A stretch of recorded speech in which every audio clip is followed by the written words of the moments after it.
전에 있는 누가복음 10장 25절에서 37절까지 말씀을 제가 봉독해 드리겠습니다. 어떤 율법 교사가 일어나 예수를 시험하여 이르되 선생님, 내가 무엇을 하여야 영생을 얻으리이까?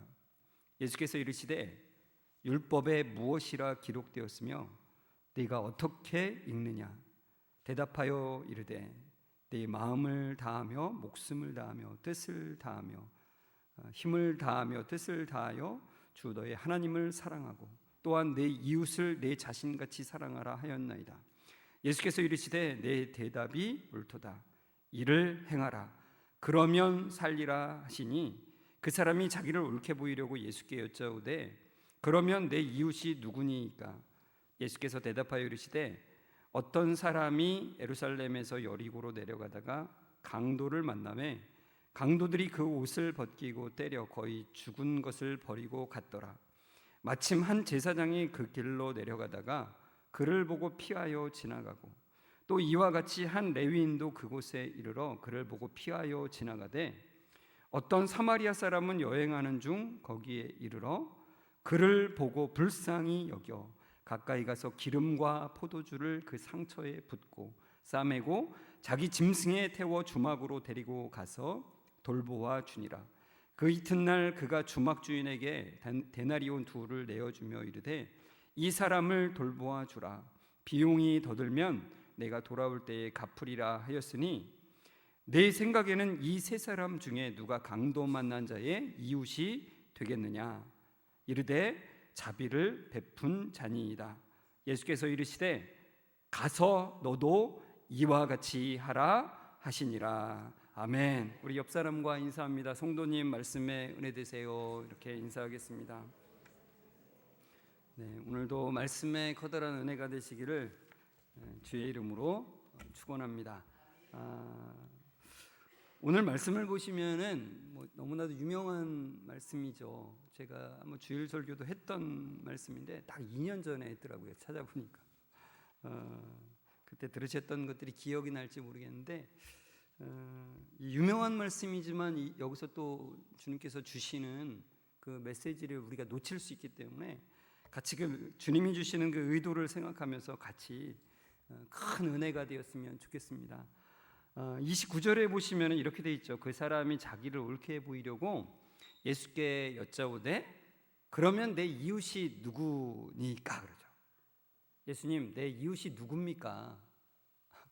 그를 알려주십시오. 이렇게 하는데 사실은 꼭 알려고 한다기보다는 자기가 잘한다는 것을 지금 드러내고자 한다는 거예요.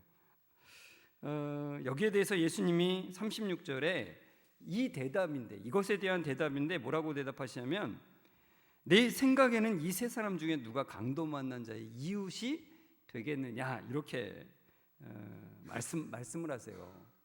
근데 여러분 잘 보십시오.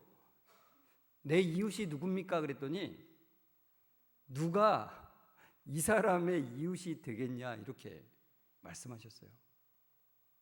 이해가 되십니까? 이웃이 누구인지를 물어봤는데 사실은 그게 아니고 누가 이 사람의 이웃이 되느냐가 중요한 것이다라고 사실 말씀하신 거예요. 그러니까 질문을 바꾸셨어요, 예수님이. 그러니까 이 질문을 왜 바꾸셨는가가 참 너무나 중요한 이야기입니다. 예수님께서 그러면 내 이웃이 누굽니까? 라고 하는 질문에 대해서 이 대답을 이제 이웃이 되겠느냐라고 하는 대답을 하시기 전에 이제 한 이야기를 먼저 하시잖아요. 그 이야기가 보통 이제 우리가 말하는 선한 사마리아인의 비유라고 하는 것인데, 이 비유를 보통 선한 사마리아인의 비유라고 칭하기 때문에 예수님이 이 비유를 통해서 말씀하시려는 의도가 자꾸 오해가 돼요. 이 선한이라고 하는 말 때문에. 그래서 제가 지난번 설교 때도 말씀드렸을 거예요. 이 선한 자를 빼야 된다고. 사마리아인은 선하지 않습니다. 근데 여기에 나온 이야기로 자꾸 원래 선해 이렇게 이제 생각을 하게 만들어 버리는 거죠. 아무튼 이 이야기는 우리가 좀 다시 한번 생각해 봤으면 좋겠는데요. 10장 30절에 보면 이렇게 돼 있죠. 예수님이 이제 말씀을 시작하시는 거예요. 이 이야기를 이 사람에게 들려주는데, 어떤 사람이 예루살렘에서 여리고로 내려가다가 강도를 만나매 강도들이 그 옷을 벗기고 때려 거의 죽은 것을 버리고 갔더라 그래요. 어디서 어디로 가요? 예루살렘에서 여리고로. 그 예루살렘은 해발 760m 정도에 있는 약간 고지대예요. 그런데 여리고는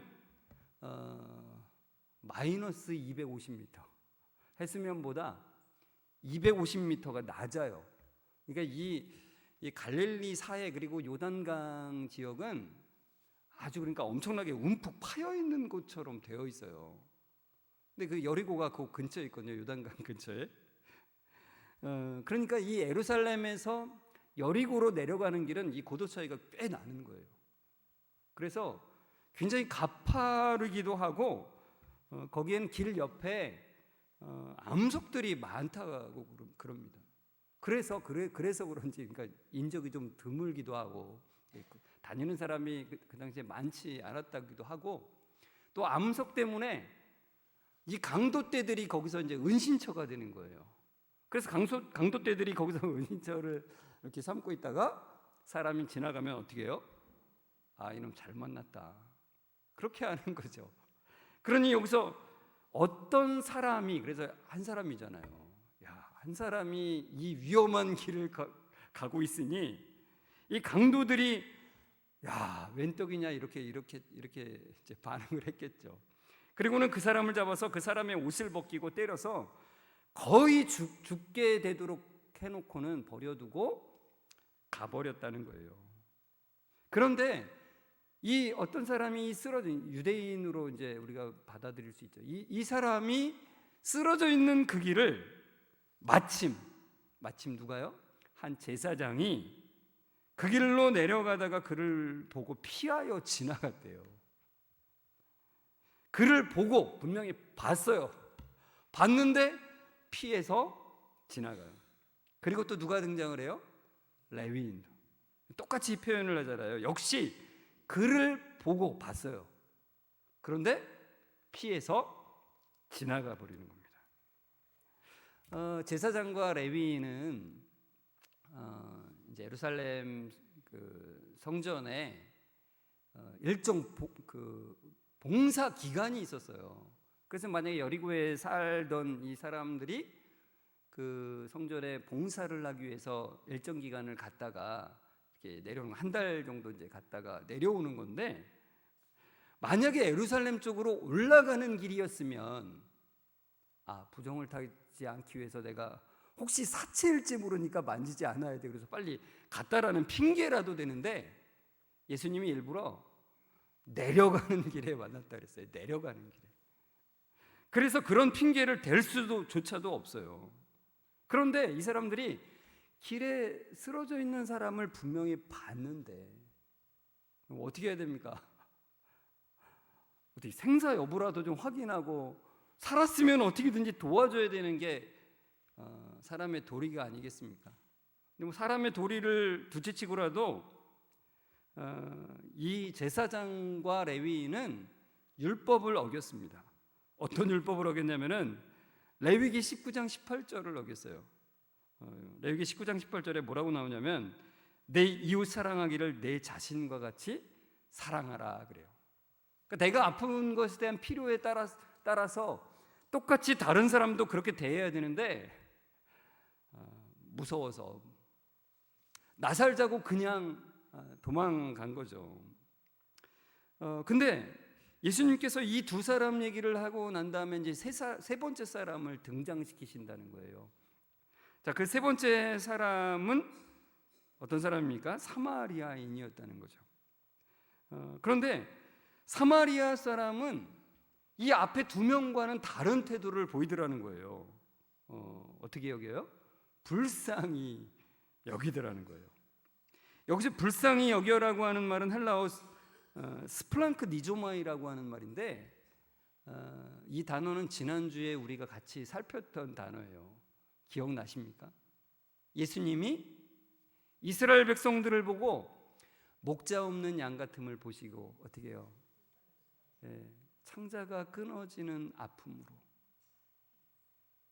저 아픔이 내 아픔이 되기를 바라는 부모의 마음으로, 그들의 아픔을 똑같이 느끼는 것으로 하는 아픔인 거예요. 그러니까 이 사마리아인은 좀 신기하죠. 그 쓰러져 있는 사람의 아픔이 자기의 아픔인 것으로 생각하고 그를 도왔다는 거예요. 그래서 그 강도 맞는 자에게 가까이 가서 어떤 조치를 취합니까? 기름과 포도주를 상처에 부어요. 이 당시에는 이게 이제 치료제입니다. 소독제입니다. 기름과 포도주를 상처에 붓고 싸매어 줍니다. 치료를 해준 거죠. 그리고 어떻게 합니까? 자기 짐승에 태워서, 나귀이죠. 나귀에 태워서 주막으로 데리고 와서 돌봐줍니다. 그리고 다음날 주막 주인에게 데나리온 2를 줍니다. 그리고 숙박비까지 이제 그게 주는 거죠. 지금으로 말하자면은 이 강도 만난 자를 병원에 가서 입원시키고 치료비와 입원비를 대주고 간 겁니다. 충분히. 여러분, 우리들에게는 이 세 번째 사람의 등장이 그렇게 놀랍지가 않습니다. 그죠? 감흥이 별로 없지 않습니까? 성경을 읽을 때 이 누가복음 10장을 읽으면서 화들짝 놀라는 일이 있습니까? 없잖아요, 우리는. 근데 이 세 번째 사람의 등장이 유대인에게는 엄청나게 놀라운 사실이라는 거예요. 왜 놀라운 일이라고요? 그걸 제가 지난번에도 한번 말씀드렸는데, 사마리아 사람들은 유대인과 철천지 원수이기 때문이라는 것입니다. 그 시작이 어디서부터 시작돼요? 원수가 된 원인이 어디예요? 북이스라엘이 아수르에게 멸망할 당시로 거슬러 올라간다는 거예요. 지난 봄에 우리가 그걸 흐름을 따라서 오면서 이걸 살펴봤죠. 한 번만 그것을 보시면은 열왕기하 17장에 나와요. 거기 보면 아수르 왕이 북이스라엘을 멸망시키면서 북이스라엘의 수도였던 그 사마리아 성을 중심으로 북이스라엘의 상류층을 아수르가 점령한 다른 지역으로 이주를 시켜요. 그리고 또 아수르가 점령한 다른 지역에서 사람들을 사마리아로 이주를 시키는 겁니다. 그러니까 피를 섞어버리는 거예요. 거기서 같이 결혼하게 하고 피를 섞어버리는 거예요. 그러니까 북이스라엘에 살고 있었던 사람들은 종교적으로도 이미 섞여버렸고 또 인종적으로도 섞여버린 사마리아 사람이 된 거예요. 그래서 사마리아인으로 불려지게 된 거예요. 그 의미는 뭐냐? 개만도 못한 인간들이다 이거예요. 유대인들이 볼 때. 그래서 유대인들은 사마리아 사람들을 개만도 못한 인간으로 취급을 했다는 겁니다. 여러분, 누가 나를 개만도 못하게 취급하면 요즘에는 개가 사람보다도 위에 있어가지고 이게 혼동될지도 모르겠는데 다른 걸 비유로 해야 되나 봐요, 요즘에는. 근데 아무튼 이 짐승만도 못하게 취급하는 사람이 있다면 그 사람을 내가 좋아하고 잘 대해줄 수 있을까요? 그렇지 않죠. 그래서 유대인과 사마리아인이 엄청나게 무력 충돌을 많이 하게 됩니다. 그런 상황이에요. 지금 이 이야기를 듣고 있었던 때가. 그러니 이 이야기를 듣고 있었던 유대인들은 어떤 사마리아 사람이 여행하는 중에 거기에 이르렀다라고 하는 그 말씀을 들었을 때 너무나 놀라게 되는 거예요. 왜요? 야, 그 사람은 재수가 없는 사람이구나. 그 강도 만난 사람은. 간신히 누군가를 만나서 구조가 되면 좋은데 사마리아 사람을 만나다니. 그 사람 사마리아 사람한테 목이 밟혀서 죽겠구나. 뭐 이렇게 생각한다 이거죠. 그런데 예수님이 그것을 반전을 시키는 거예요. 철천지 원수인 그 사마리아 사람이 불쌍히 여기는 마음으로 그 사람의 고통이 내 고통인 것으로 생각하면서 그를 치료해주고 돌봐줬다는 거예요. 그러니까 이 이야기를 듣고 있었던 유대인들을 충격에 빠뜨리기에 충분했습니다. 야, 어떻게 그런 일이 일어날 수가 있냐.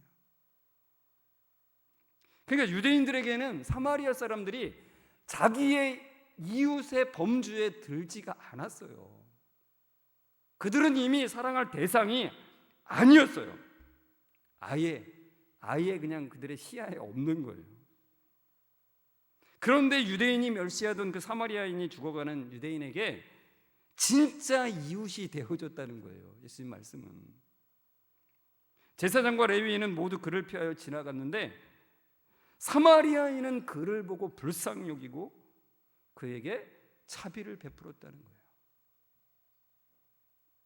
여러분, 이것은 유대 사람들이 지금 이웃을 한계를 짓고 그리고 구별을 해놓고 그 위에 사람들은 배타적인 태도로 대하고 있었던 그 유대인들에게 진짜 이웃이 무엇인지를 보여주는 거예요. 지금 예수님은. 여러분, 여기서 이제 율법학자가 묻잖아요. 그러면 내 이웃이 누구니까라고 묻잖아요. 여러분, 이 율법학자가 이렇게 물었던 건 자기를 의롭게 보이려고 했다 그랬어요. 그러니까 그 말은 뭐냐면은 자기 자신의 삶은 율법을 지키고 있어서 의롭다고 생각하고 올바르다고 확신하고 있었고 자기는 나름대로 이웃을 사랑하는 사람이라고 생각하고 있었다는 거예요. 유대인이라고 한정을 지어놓고, 사실은 유대인이라고 한정을 지었어도 거기 내에서도 또 자기가 사랑할 사람은 따로 정해놓겠죠. 여러분, 참 위선자라는 생각이 들지 않습니까? 자기가 정해놓은 대로 해고서는 자기가 의롭다고 생각하는 게 얼마나 위선자입니까? 그런데 이 위선자 율법교사의 모습이 우리들이라고 주님께서 말씀하시는 거예요. 이 말씀을 보고 있는 우리들이라고 말씀하고 있는 거예요. 우리의 모습이에요. 여러분, 우리에게는 사랑할 자가 정해져 있어요. 그죠? 저만 해당되는 얘기가 아니리라 저는 확신합니다. 여러분, 이 사람은 되고 저 사람은 안 되고 그게 우리 마음속에 정해져 있지 않습니까? 우리 마음속에는 블랙리스트가 있어요. 저기 어디 나라에 있는 거기에만 있는 게 아니라 우리의 마음속에는 블랙리스트가 있어요. 또 블랙리스트와 반대가 화이트리스트잖아요. 화이트리스트와 블랙리스트가 우리 마음속엔 정해져 있죠. 그래서 사랑하는 것이 딱 내 마음에 드는 것과 안 드는 것으로 제한이 딱 되어 있다는 거예요. 여러분, 그것은 사랑이 아님에도 불구하고 우리가 이 정도는 하니까 내가 하나님 말씀 지키고 있는 거고 나는 하나님 말씀에 순종하며 산다라고 생각하는 그런 마음이 우리에게는 잘 들어오게 돼 있다는 겁니다. 그래서 예수님은 그가 진정으로 이웃을 사랑하는 자가 아니라는 것을 보여주시기 위해서 이 이야기를 하신 것입니다. 율법교사여, 이웃은 내가 찾는, 내 중심으로 이웃을 찾는 게 아니라 내가 되어주는 것이다라고 말씀하신다는 거죠. 그게 질문을 바꾼 거예요. 내가 되어주는 거예요. 누구한테까지요? 원수에게까지 내가 자비를 베풀어서 그의 이웃이 되는 것이라는 거예요. 그러니까 여러분, 신앙이라는 건 그런 겁니다. 이 이웃을 내가 어울릴 사람들을 내가 임의대로 다 택해가지고 나 이 사람하고만 어울릴래. 그래서 또래 모임을 할 때도 여러분이 누구랑 되면 안 되는데 이렇게 생각하고 그래서 내 마음속에 제외시켜 버리는 그런 게 신앙이 아니라 내가 이웃이 되어주는 것이라는 거예요. 신앙이라는 건 내가 이웃이 되어주는 것입니다. 그래서 예수님께서 이 율법교사의 질문을 바꾸신 거예요. 내 생각에는 이 세 사람 중에 누가 강도 만난 자의 이웃이 되겠느냐? 내가 되어주는 거야. 이웃은 내가 택하는 게 아니라 되어주는 거야. 그래서 이 질문에 대해서 율법교사가 대답을 하잖아요. 자비를 베푼 자니이다. 그래서 예수님이 뭐라고 말씀하세요? 가서 너도 이와 같이 하라. 우리 옆에 분에게 가서 한번 바로 지금 말씀해 주시겠어요? 가서 성도님도 이와 같이 하십시오. 지금 진짜 말씀해 주시겠어요? 가서 성도님도 이와 같이 하십시오.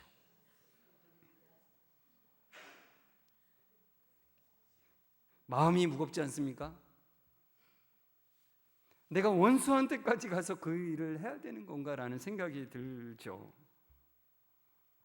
근데 여러분, 이 예수님의 말씀을 보면서 지금부터 그럼 원수한테 잘하자, 하기는 싫어도 잘하자, 잘해주면 되겠네, 이렇게 할까요?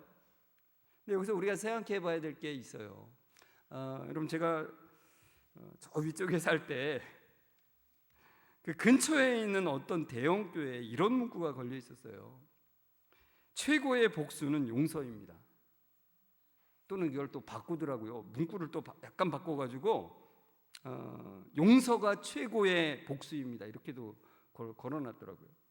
되게 상당히 오랫동안 걸어놔가지고 제가 차를 타고 이렇게 지나갈 때마다 저걸 묵상하게 돼요. 최고의 복수는 용서인가? 이렇게 그걸 묵상을 하게 되고, 그리고 또 뭘 생각하게 되냐면은 저 사람들이 저 문구를 볼 때 무슨 생각을 하게 될까라고 하는 생각을 하게 됐어요. 그러면서 제가 좀 우려하는 바가 좀 생겼어요. 그게 뭐냐면은 용서를 내 의지로 해버리는 것이라고 하는 그 의도가 저기에는 담겨 있다라는 생각이 들었어요. 그러니까 용서가 최고의 복수니까 결단해, 용서하기로 결단해 라는 의도가 저 문구에서 보인다는 거예요. 그런데 성경이 우리에게 말씀하시는 것은 우리의 용서에는 한계가 있다는 거예요. 조그만 거 용서해 줄 수 있죠, 그죠?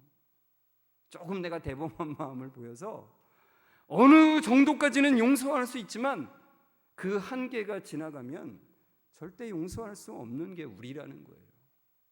나는 용서 잘해, 난 사랑할 수 있어, 이렇게 말할 수 있는 사람은 어떻게 하라고요? 저를 따로 만나고 가셔야 된다는 거예요. 한계가 있다는 것은 우리의 힘으로는 용서할 수 없다는 거예요. 그러니까 여러분, 용서가 최대의 복수라는 것을 안다 해도 용서할 수가 없다는 거예요. 우리는 우리의 스스로의 힘으로는 진짜 용서를 할 수 없는 자라고 성경은 끊임없이 강조하고 있어요.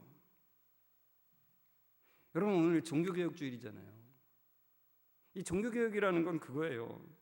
성경을 인간적인 방법으로 해석하고 그걸 받아들이는 것에서부터 다시 돌이키는 거예요. 하나님의 의도가 무엇인지에 대해서 생각하고 그것으로 돌이키는 거예요. 그 뜻 가운데서. 그러니까 하나님의 자녀들은 끊임없이 개혁되어야 돼요. 개혁되어야 돼요. 하나님의 말씀의 의도대로 개혁되어야 돼요. 왜요? 그냥 놔두면은 인간적인 생각으로 되돌아가니까. 그러니까 인간적인 생각으로 성경을 풀면은 내가 할 수 있는 것으로 자꾸 생각이 돼요. 그러나 성경은 그렇지 않다는 거예요. 그래서 그 의도를 우리가 꼭 봐야 되는데, 이 누가복음 10장 25절에서 26절에 보면은 율법교사의 첫 질문이 나오잖아요. 그 첫 질문이 뭐예요? 선생님, 내가 무엇을 하여 영생을 얻으리까잖아요. 이게 시험을 하려고 물은 거라고 나오죠. 그랬더니 예수님이 바로 대답하지 않으시고 율법에 뭐라고 기록되어 있고 네가 어떻게 읽느냐고 되물으시죠. 그때 율법교사가 뭐라고 말하냐면 10장 27절에 나오죠. 내 마음을 다하며 목숨을 다하며 힘을 다하며 뜻을 다하여 주 너의 하나님을 사랑하고 또한 내 이웃을 내 자신같이 사랑하라 하였나이다, 그러죠. 그랬더니 예수님께서 뭐라 그러세요? 그래, 맞아, 그것을 행해. 그러면 넌 살아, 너는 영생을 얻어, 이렇게 말씀하신 거예요. 근데 여러분, 제가 지난번 설교에도 말씀드렸는데 이걸 되게 이상하게 생각이 돼야죠, 당연히. 왜요? 여기는 율법을 지키면은 영생을 얻는다고 예수님이 말씀하시니까 좀 이상하잖아요. 우리가 아는 거는 믿음으로 구원을 받는데, 믿음으로 영생을 받는데 예수님이 왜 딴 얘기를 하셨지? 이거를 생각해야 된다는 거예요. 그래서 그 뒤에 이제 예수님께서 그 37절에 가서 너도 이와 같이 하라고 이제 말씀을 하셨는데, 사실은 그 이 말씀이 이 28절에 말씀하신 일을 행하라 그러면 살리라라는 말씀과 같은 말이에요. 사실은 같이 연결되는 말이라는 거예요. 그러니까 이 37절에 가서 너도 이와 같이 하라고 하는 말씀은 율법교사요, 가서 원수에게까지 자비를 베풀어 주는 것이 이웃이 되는 것이다. 그래서 예수님께서 그 율법교사에게 처음 대답하신 것은 내가 그렇게 행하라 그러면 영생을 얻어, 이렇게 말씀하신 것인데, 성경 전체의 의미로 볼 때 이것이 뭘 의미하냐면 율법을 지켜서 영생을 얻을 자는 있다고요? 없다는 말씀이라는 거예요. 그러니까 예수님이 이 말씀을 하시면서 그 바탕에 깔고 있는 말씀은 뭐예요? 율법교사요, 당신은 그것을 할 수가 없어. 넌 그걸 할 수가 없다는 말씀을 이걸 하고 계시는 거라는 거죠. 여러분, 우리는 나를 비난하고 나에게 해를 끼치는 사람, 나를 무시하고 모멸하는 사람을 사랑할 수가 없어요. 여러분이 하고 싶은 뭔가를 방해하는 사람을 사랑하기가 쉽습니까? 저도 가끔은 그런 생각을 해요. 담임 목사로서 참 힘들다 그런 생각이 드는 게, 이 성도들은 다 본인이 원하는 바들이 있잖아요. 그죠? 이건 이렇게 됐으면 좋겠고, 막 다 좋을 때는 다 좋아. 막 우리 목사님도 좋고 다 좋고 다 좋고 교회도 좋고 다 좋아. 그런데 어느 순간에 내 뜻과 다르게 뭔가 결정되면은 싫어. 좋아할 수가 없어요. 그죠? 그렇지 않습니까? 다 그런 거죠. 그러니까 우리는 내 뜻과 조금이라도 다르게 내 뜻을 방해하고 내가 하고 싶은 것을 방해하는 것을 사랑할 수가 없는 존재예요. 우리가 나를 아프게 하고 내 마음에 한을 품게 하는 사람을 사랑할 수가 없어요. 이미 우리는 아담의 실패와 함께 그럴 수 없는 존재가 된 거예요. 우리의 죄성은 결코 그것을 용납하지 않아요. 그걸 놔두지 않아요. 여러분, 그래서 우리는 이 비유를 볼 때, 예수님이 이 율법 교사를 깨우치기 위해서 말씀하신 이 비유를 볼 때, 여러분, 우리는 그런 걸 생각하잖아요. 나는 제사장과 레위인일까? 아니면 이 사마리아, 거기 앞에 꼭 이걸 붙이잖아요. 선한 사마리아인일까? 여러분, 우리는 그것을 생각할 위치가 아니라는 거예요. 그러면 우리는 뭘 생각해야 되냐? 우리의 위치는 강도 만난 자라는 거예요. 그것조차도 할 수가 없는, 아무것도 할 수 없는 무력한 존재예요. 은혜의 손길이 없으면 그냥 죽을 수밖에 없는.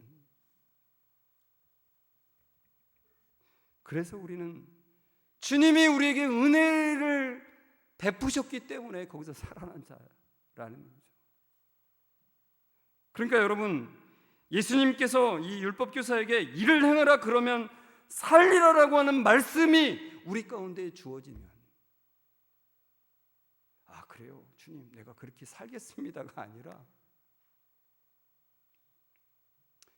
주님, 애통하는 마음을 주십시오. 그렇게 할 수 없기 때문에 그 말씀 앞에 엎드릴 수밖에 없습니다. 주님의 은혜를 구할 수밖에 없습니다라는 그 고백으로 주님의 의로움 가운데 거하기를 소원하는 마음으로 나아가시는 여러분들 되시길 주의 이름으로 축원합니다. 우리 함께 이 시간 말씀을 생각하면서 찬송가 310장 1절을 부르시는데 가사가 이렇게 되어 있습니다. 하나님의 은혜로 이 쓸데없는 자 왜 구속하여 주는지 난 알 수 없도다. 우리는 강도 만난 자입니다. 아무것도 할 수 없는 무능력한 자입니다. 그러나 우리의 모든 그 상황 속에서 우리에게 구원을 베푸시는 그 주님의 손길이 있기 때문에 우리는 의지함으로 나아가는 것입니다. 내 모든 형편을 아시는 그 주님을 신뢰하면서 나아가는 것이죠. 그 은혜가 여러분 가운데 있기를 소원합니다. 그 은혜를 생각하면서 우리 함께 찬송했으면 좋겠습니다.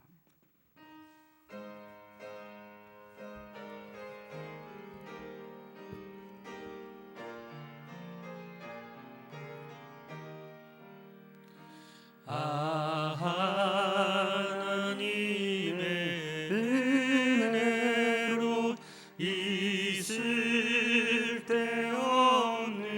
자 왜 구속하여 주는지 난 알 수 없도다. 내가 믿고 또 의지하는 내 모든 형편 아시는 주님 늘 보호해 주실 것을 나는 확실히 아네. 다시 한번 하나님의 하나님의 은혜로 이 쓸데없는 자 왜 구속하여 주는지 난 알 수 없도다. 내가 믿고 또 의지하는 내 모든 형편 아시는 주님 늘 보호해 주실 것을 나는 확실히 아네.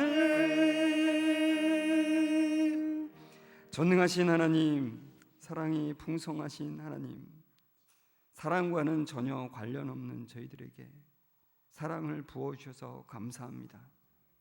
사랑은 없으면서 옳다 인정함 받으려고 하고 바름을 추구하는 그 율법교사가 저희들의 모습입니다. 내가 사랑할 이웃을 정해놓고 그들만 사랑하는 유대인들이 주님 저희들의 모습입니다. 주님 애통하는 마음을 허락해 주옵소서. 이를 행하라 그러면 살리라는 말씀 앞에 아무것도 할 수 없는 무력한 존재임을 고백하는 그 은혜를 허락해 주옵소서. 주님의 은혜의 손길이 없으면 죽을 수밖에 없는 존재임을 고백하는 그 놀라운 은혜를 허락해 주옵소서. 주님, 우리 성도님들 한 주간 살아가는 동안 이 말씀의 은혜를 품고 살아가는 놀라운 은혜를 허락해 주옵소서. 하나님의 원수였던 우리에게 목숨까지 내어주신 예수 그리스도의 이름으로 기도드리옵나이다. 아멘. 우리 주 예수 그리스도의 은혜와 하나님의 사랑하심과 성령님의 교통하심이 가서 너도 이와 같이 하라는 말씀 앞에 통회하는 마음으로 은혜를 구하며 나아가는 우리 모든 성도들과 그 가정 위에 지금부터 영원까지 함께 있을지어다. 아멘.